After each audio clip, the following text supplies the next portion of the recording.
In this video, I'm going to talk about blend modes in Photoshop. They're a little confusing, but they can be so helpful once you kind of figure out how to use them. So first of all, what is a blend mode? A blend mode basically determines how a layer is going to react with other layers, specifically the layer below it. And there are a bunch to choose from, and you won't see them until you have a layer selected over here in your layers panel, and then you'll see all these different options. Normal is your default, and it basically means that you're just putting this layer over this layer. You can also change the opacity of this layer, and if you have the normal blend mode selected, those basically do the same thing. But if you have different blend modes selected, then you can just change the opacity of the blend mode, which is pretty cool, without actually changing the opacity of the fill of the layer. So let's check some of these out. So dissolve doesn't really look like it's doing anything. And then when we start to adjust the opacity, we can see it just kind of dissolves some of the pixels in the lower layer based on kind of a random pattern. It gives you this cool, like, distorted TV effect.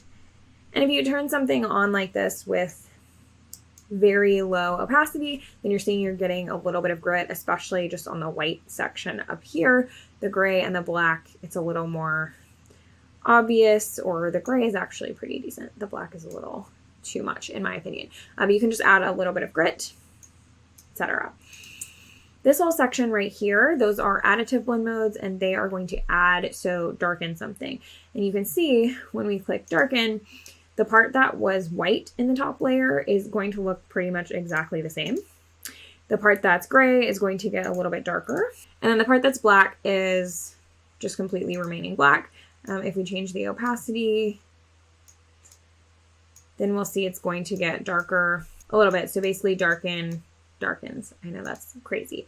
Multiply is another common one that you might use in the darken field, and it does pretty much the same thing as darken, just on a slightly different level. So then, for instance, if you didn't want a piece of this red flower to darken, then you could just paint it white on that top layer.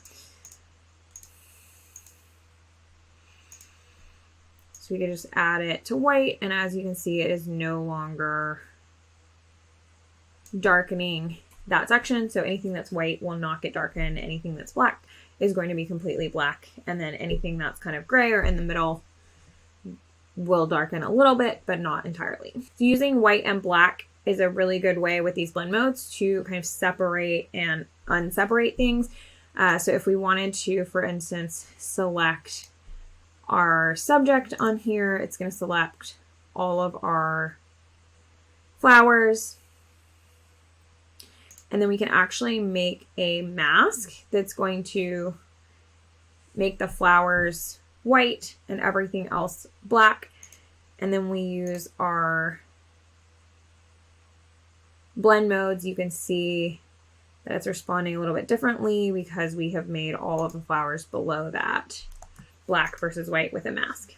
All the ones in this next section are subtractive or lightening. So if you use lighten or screen, they're doing similar things, but as you can see, the black pretty much did nothing. The white stayed completely white, and then anything that's between white and black, which is going to be most things when you're working with photos and stuff, lightened up a little bit. And again, you can mess with the opacity so that it will lighten at different levels. You can get some of that white back in there. The black is going to remain unchanged, kind of opposite of what happened with the additive ones. These overlay, soft light, etc. are contrast blend modes, and overlay is going to basically work with the contrast. So anything that's 50% gray, it'll up the contrast a little. It'll do it more for lighter tones, and it'll do it less for kind of lower the contrast even on some of those darker tones. And then soft light will do that just at a lower intensity. All of these will do that kind of in varying ways. And I love that you can just scroll through them and see how different ones are going to look. One example of how I use this in real life, I created these mock-ups for my belly bands. And the belly band itself, this was the picture that I took, and I really wanted some of that paper texture to show through when I added the belly band. And you can see here that if we have a normal blend mode, it really looks so digital. So when I changed it to the linear burn one, and I even decreased just the fill of this, it allows that top layer to blend a little bit better with the bottom layer and allow some of that paper texture to come through. So this looks a lot more realistic than if I just had that normal layer on. Way better, way better. The bottom ones are about color. I don't use these too much because they do crazy things like this, but they can be really fun. So the difference is like subtracting the bottom color from the top color, subtract, divide, dividing the bottom color from the top color, etc. You can see how kind of crazy that looks sometimes. And the bottom ones are based on color. I'm going to switch to a different image for this one. So if we wanted to change this lemon into a lime, for instance, then we could just add a layer on top of it, and we could use the color blend mode. We're going to select maybe a lime-ish color. Color is a lime.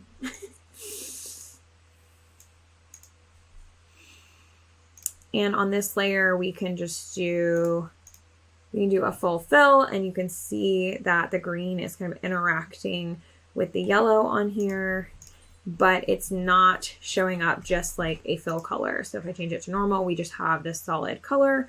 But if I use color, then it's taking the color of the top layer and kind of blending it nicely with the color of the bottom layer.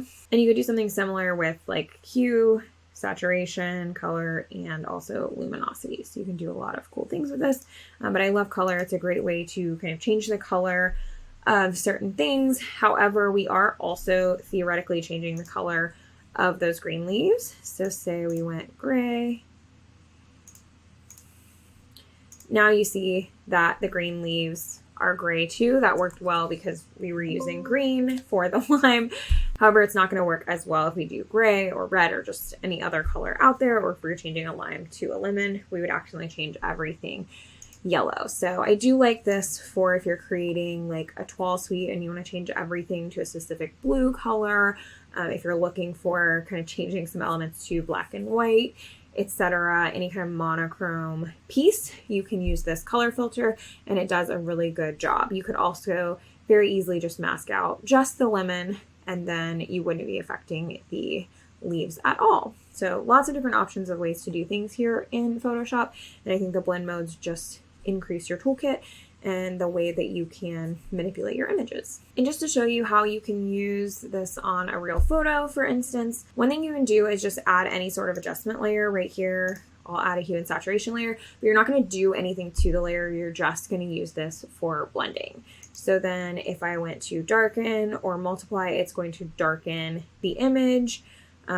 Since I haven't changed the hue and saturation, it's not changing anything else. It's just darkening or multiplying. If I wanted to lighten the image, I could use lighten or screen, for instance. That's kind of still looks pretty nice. And again, you can always change the opacity if you're not, if you don't want to lighten it too much or don't want to darken it too much.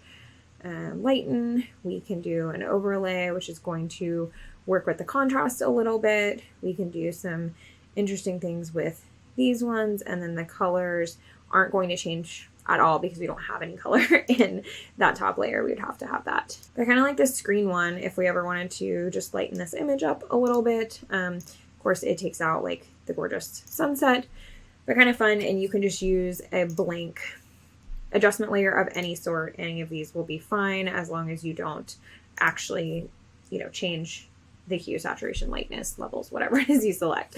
You're just using this layer in order to blend. So hopefully that gives you a little understanding of blend modes in Photoshop. I know it can be kind of complex, but you can really pay attention to this kind of white, gray, black, and I think that helps us understand like exactly what's happening here. You can really see like certain things are getting darker, certain things are getting lighter, certain things are turning to black light, etc.